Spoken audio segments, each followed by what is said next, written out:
कृष्ण के पुत्र सांब के कारण संपूर्ण यदु वंश का नाश हो गया।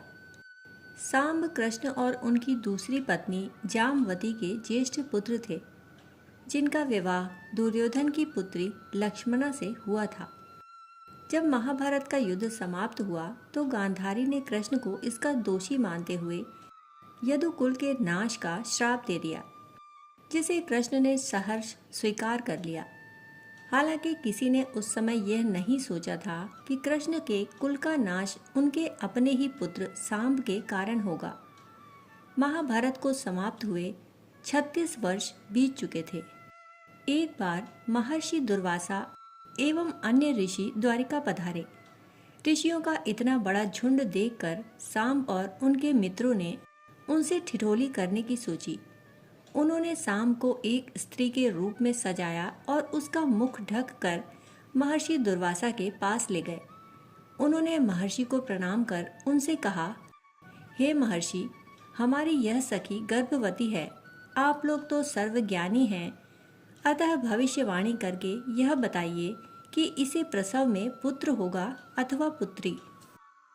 इस प्रकार के परिहास से सभी ऋषि बड़े दुखी हुए, किंतु इसे बालकों का बचपना समझकर उन्होंने कुछ नहीं कहा।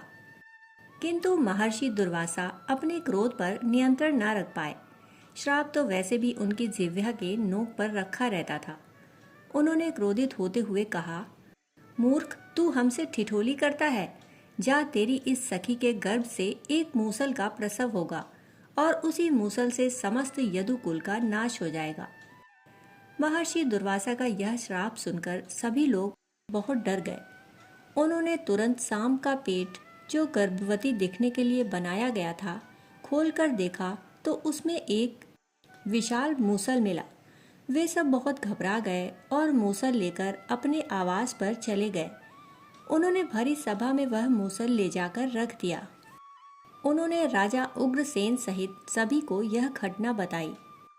उन्होंने उस मूसल का चूरा चूरा कर डाला तथा उस चूरे व लोहे के छोटे टुकड़ों को समुद्र में फेंकवा दिया, जिससे कि ऋषियों की भविष्यवाणी सही न हो।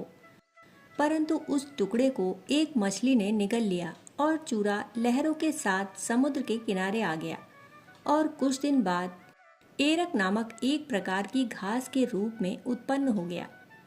मछुआरों ने उस मछली को पकड़ लिया, जिसके पेट में लोहे का टुकड़ा था। उस टुकड़े को जरा नामक शिकारी ने अपने तीर की नोक पर लगाया और यात्रा पर निकल गया। उस समय कृष्ण जंगल में आराम कर रहे थे। जरा ने कृष्ण के बाएं पैर को हिलता हुआ देख हिरण का कान समझ लिया और उस पर तीर चला दिया, जिससे कृष्ण गंभीर रूप से घायल हो गए। जरा ने अपनी गलती देख पश्चाताप किया। कृष्ण ने उन्हें सांत्वना दी और कहा कि यह सब एक दिन होना ही था। तब कृष्ण अपने नश्वर शरीर से विदा होकर वापस वैकुंठ चले गए। एक बार सभी यदुवंशी तीर्थ यात्रा पर निकले। वे सभी प्रभास में उत्सव के लिए इकट्ठे हुए और किसी बात पर आपस में झगड़ने लगे। झगड़ा इतना बढ़ा कि वे वहां उग आई घास को उखाड़कर उसी से एक दूसरे को मारने लगे। यह वही एरक घास थी जो मूसल के चूरे से उत्पन्न हुई थी। हाथ में आते ही वह घास एक विशाल मूसल का रूप धारण कर लेती। देखते ही देखते वहां पर सभी आपस में ही युद्ध के कारण मृत्यु को प्राप्त हुए।